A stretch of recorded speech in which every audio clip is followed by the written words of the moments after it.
Whatever you order, I'll win. Checkers. Get all that flavor delivered.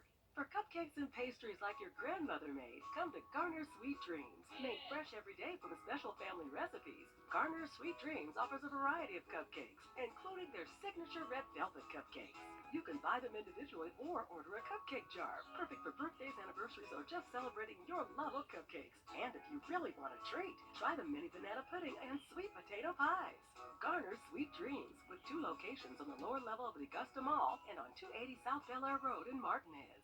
Your safety comes first with the First Alert Radar Network. First just got faster. Live from Augusta, you're watching News 12 at 6 o'clock.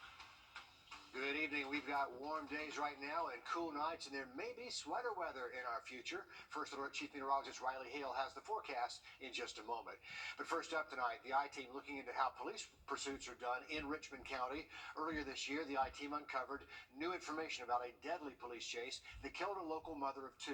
Ashley Irvin, an innocent bystander driving to her parents' home just around the corner when she was hit and killed.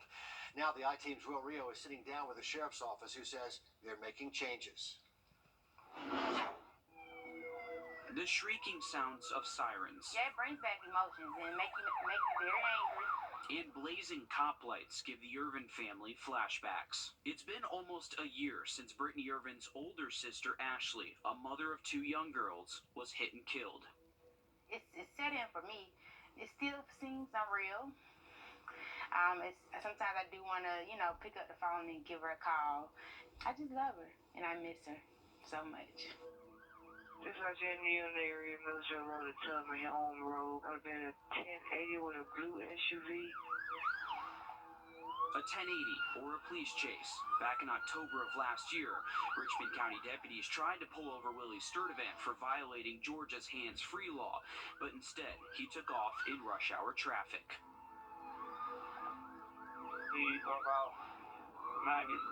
Racing down Gordon Highway, he blew a red light and hit 33-year-old Ashley Irvin.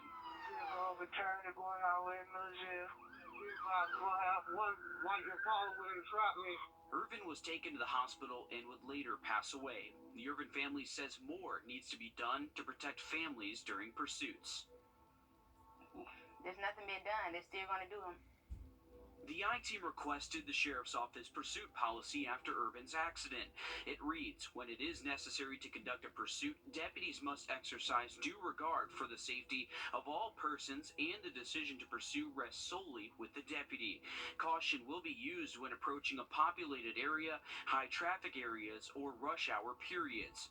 We found these standards all fall under Georgia state law.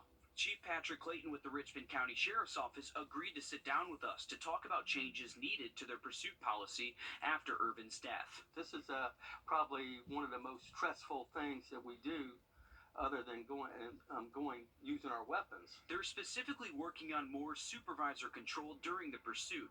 They also created a pursuit review committee that'll look at how pursuits were handled during and after, along with updating the department policy. We need to do as much training on emergency vehicle operations and also high-speed pursuits as we're doing with firearms. A new report released by the federal government strongly urges law enforcement agencies to enact policies to reduce high-speed chases in their communities. Published this year by the U.S. Department of Justice, the report suggests pursuits should only take place when an officer is aware a violent crime has been committed or when the suspect poses an imminent threat to commit another violent crime. The call for action comes as the nation's number of deadly police pursuits are on the rise. According to the U.S. Department of Transportation's National Center for Statistics and Analysis, pursuits that turned deadly increased 41% from 2001 to 2021. During that time period, 8,203 people died. 493 of those were from Georgia. Of those killed nationally, about 36% were innocent bystanders. According to annual reports produced by the Georgia Department of Public Safety, the number of pursuits have increased over the past 5 years at the agency. That includes at least 1,673 pursuits last year alone. That's something Richmond County Deputy Jamie Champion has dealt with over the past 23 years in law enforcement. We went on a ride-along with Deputy Champion to see how he operates traffic stops. Take me through the process of what you guys look out for when you do these police pursuits. Simple answer, everything. One, we have to be able to control our emotions because it can be a high stress thing. During the ride, Champion took us through the process of what he's looking at, as if he were on a chase with the car he's about to pull over. Make sure, okay, this car is not going to try to come out into this lane, hit here, which is going to end up taking out the U-Haul or another vehicle. You got to be anticipating the possibilities of what they're going to do. You see how you can kind of tell which one's which just sitting there? Yes. You have to watch it now. Like right now, we're using radar. We were using laser, which is LiDAR.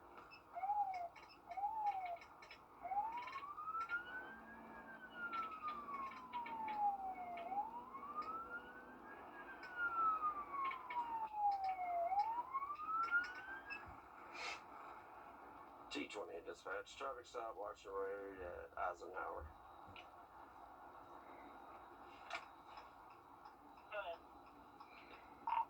White and color Chevrolet Malibu. Another thing is you try to park in a somewhat tactical position. So if let's say somebody jumps out shooting, you've got your firewall and engine block that can add some protection until you can get back. We're not out here to harm people. It's our job to serve and protect. And that's what we're trying to do. We're trying to do it in a safe fashion so we do not injure anybody and the violator is apprehended with the least amount of force as necessary. Deputy Champion calls these pursuits a necessary evil, but they do what they can to ensure everyone makes it home safe. It takes a toll on your body. From the beginning to the end, your heart rate increases. You have to talk to yourself, keep yourself calm.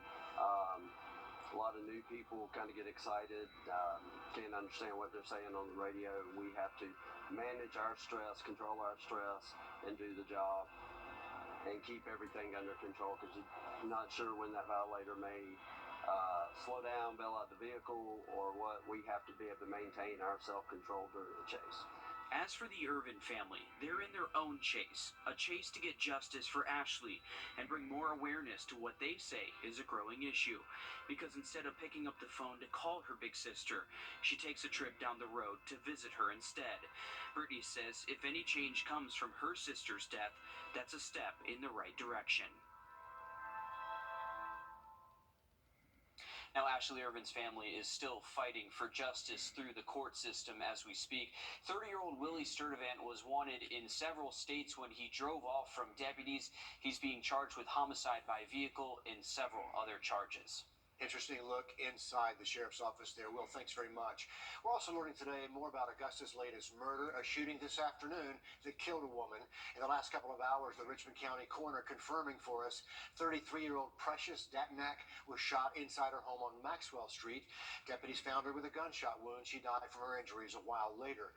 The investigation in its early stages, and we're still waiting to learn more about the shooter in that case. Much more news ahead, but right now, a check of the weather. Bring us some of the coolest air of the season. We'll have a look at it coming up in that full forecast. Thanks, Riley. Some dedicated Braves fans stood in long lines this afternoon over at Truist Park in Atlanta, and you're right, there's not even a game today. We'll take you there live, next in sports. So, it's October, Richard, and really starting to feel like it. On your sideline, sports brought to you by the Hawk Law Group.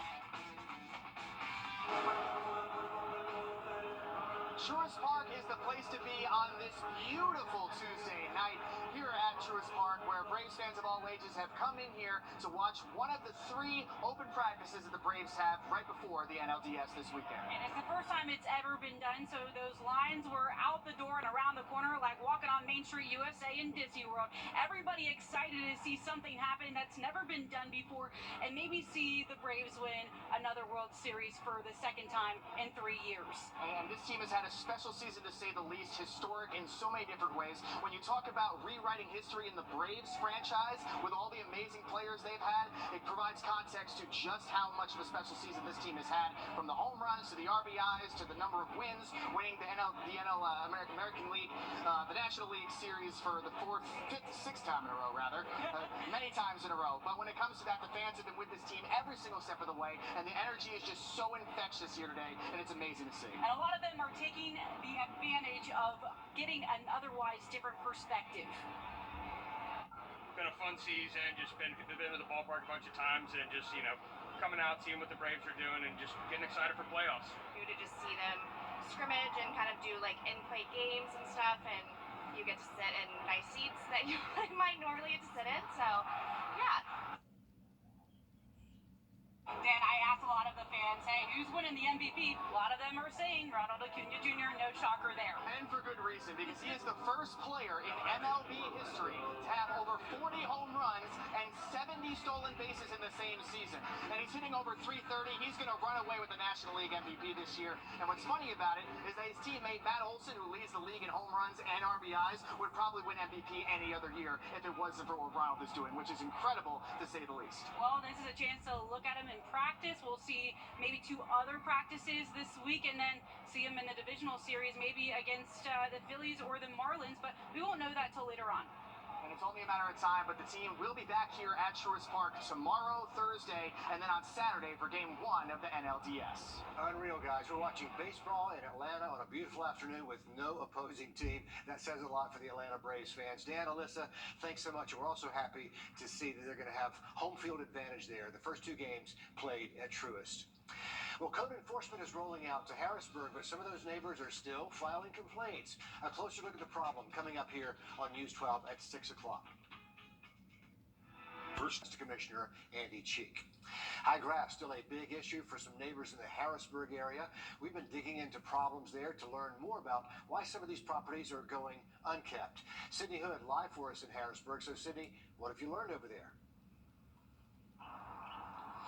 It's the owner's responsibility to maintain the property. That's according to city code and code enforcement, because if they don't do that, they run into the risk of getting one of these in their mailbox. It's a letter from code enforcement telling them they failed their inspection. It's something we have to deal with all the time. I mean, this gets overgrown really, really bad. I wouldn't let my dogs live in that building, let alone people. It's the neighbor they aren't happy with. I mean, look around. Walk down all these streets. It's just a mess. Code enforcement tells us they've received complaints about overgrowth and property maintenance in Harrisburg. They added there are 10 addresses with active violations on Eve Street, Battle Row, and Crawford Avenue. I know it's an issue with so much complexity, but I have a feeling that most of the department heads are probably smart enough to find a solution to this if they'd all sit down and work together to try and get it fixed. Code enforcement says property owners can't be slow to comply. We asked if renters are held to a different standard. Code enforcement says the regulations are all the same, but it can take longer to contact the responsible party when it's a rental property, but the owner is always the responsible party. If they continue to fail to identify and get the homeowner to act, then the property just continues to grow up and is an eyesore. I know what it can be. I know what the pictures look like. I've heard the stories of what this was like, what kind of community this was at one time, and it can be that again. Now, code enforcement says there is a 10-day notice, and then on that 11th day, there is a reinspection. Code enforcement also says they are working on bringing in new staff, including 3 new officers. This is all to improve their follow-ups and their citation issuances. Sounds like they're trying to pay more attention to that problem over that way. Sydney, thanks for the update. We have some good news to pass along here. The McDuffie County Animal Shelter reopening next Monday. Their Facebook post says they passed all new in the Don't wait. Call 1-800-ETNA for you to get answers to your questions and pick a plan that's right for you. And let's make healthier happen together. New in the last 30 minutes, the Richmond County Sheriff's Office arresting a 17-year-old Stephen Clyott for aggravated assault in an assault that involved his father. Officers have been looking for him for about a week. Investigators say back on the 24th, they responded to AU Medical Center for an assault. And that's where they met Clyott's father, who claims he was stabbed by his son in the arm and back. All this unfolding after an incident outside a home on Walker Street. Augusta commissioners voting 6-3 today to rename Augusta's iconic Riverwalk after former Mayor Ed McIntyre. While he was convicted for extortion, a majority of leaders weigh in, saying his legacy as the first black mayor of Augusta and the person who started the idea of the Riverwalk makes him stand out more as a visionary. Did a lot of great for this community. Back when he was chair of the county, he was mayor of the city, and he was also a member of the commission. He's done a lot of great work for this community, and I think that is in order for us to support and honor his legacy. Other renamings approved today: the utility building after former director Tom Wiedmeyer, and a baseball field at Diamond Lakes after former Augusta Commissioner Andy Cheek. High grass still a big issue for some neighbors in the Harrisburg area. We've been digging into problems there to learn more about why some of these properties are going unkept. Sydney Hood live for us in Harrisburg. So Sydney, what have you learned over there? It's the owner's responsibility to maintain the property. That's according to city code and code enforcement, because if they don't do that, they run into the risk of getting one of these in their mailbox. It's a letter from code enforcement telling them they failed their inspection. It's something we have to deal with all the time. I mean, this gets overgrown really, really bad. I wouldn't let my dogs live in that building, let alone people. It's the neighbor they aren't happy with. I mean, look around. Walk down all these streets. It's just a mess. Code enforcement tells us they've received complaints about overgrowth and property maintenance in Harrisburg. They added there are 10 addresses with active violations on East Street, Battle Row, and Crawford Avenue. I know it's an issue with so much complexity, but I have a feeling that most of the department heads are probably smart enough to find a solution to this, that they'd all sit down and work together to try and get it fixed. Code enforcement says property owners can be slow to comply. We asked if renters are held to a different standard. Code enforcement says the regulations are all the same, but it can take longer to contact the responsible party when it's a rental property, but the owner is always the responsible party. If they continue to fail to identify and get the homeowner to act, then the property just continues to grow open as an eyesore. I know what it can be. I know what the pictures look like. I've heard the stories of what this was like, what kind of community this was at one time, and it can be that again. Now, code enforcement says there is a 10-day notice, and then on that 11th day, there is a reinspection. Code enforcement also says they are working on bringing in new staff, including 3 new officers. This is all to improve their follow-ups and their citation issuances. Sounds like they're trying to pay more attention to that problem over that way. Sydney, thanks for the update. We have some good news to pass along here at the McDuffie County Animal Shelter, reopening next Monday. Their Facebook post says they passed all the inspections. They'll have animals available for adoption, but they will not be taking any out-of-county surrenders. This comes after the shelter faced allegations of abuse and neglect that were checked out but never proven, and hiring a new director after the previous one resigned 4 months into that job. Construction crews are making a lot of progress across town on the Bell Auditorium renovations. This is our first look at what the future of the Bell will look like. Allie Turner shows us what to expect. When construction began on the Bell, there was one goal in mind: to merge this building with the JBA as a way to preserve Augusta's history while putting the city on the map as an unforgettable place for entertainment. One of the things that I remind people is we have the Bell and we have the We're not building something that's never been here. This building is running in the black. This is something that the community has supported. But they say renovations to the Bell Auditorium are a requirement to keep money flowing and artists booked. This is phase 1. So when you're looking from 7th Street, it's going to look like, with the windows like a curtain is open. It's going to be brick. When you go inside, it's going to be a 30-foot red velvet drape. They're also adding nearly double the amount of toilets for bathrooms, a new elevator for artists, and more, all without tearing the building down. Keeping history, but also modernizing and giving us the modern conveniences we need. But officials are still looking for more ways to expand entertainment in Augusta. Phase 2 of that plan involves the JBA. Landmark project like this, the new arena, the Bell, it's something that's going to be here for decades and decades. I mean, we're standing in a building that's older than me. And as you can see, it really hasn't withstood the test of time. And so I think you have to plan 30, 40 years in advance. But the future of the new James Brown Arena hinges on voters in November. In Augusta, Hallie Turner, on your side. So let's talk about what's on the ballot for the JBA for Richmond County voters in November. It's called the C-Splost, a temporary half-penny sales tax that anybody spending money here in Richmond County would pay on certain items. All of that money would fund a new James Brown Arena. If approved by voters, the new arena would have more than 10,000 seats, some green space, a roof terrace, and a lobby that connects to the Bell, as Hallie was just showing us. That vote is on the 7th of November on the ballot that day, and of course, we're going to keep a close eye on that. We're back with more in a moment. All right, folks, one last quick look at your 7-day forecast. We got beautiful fall seasonal weather over the next couple of days, waking up in the 50s, highs in the 80s. This weekend, though, a big fall cool down heads our way, and we could see some mornings down the 40s. Riley, thanks. Our next live update comes at 7 o'clock on NBC 26. If we don't see you there, we'll meet back here tonight at 11. Have a great evening. We'll see you then.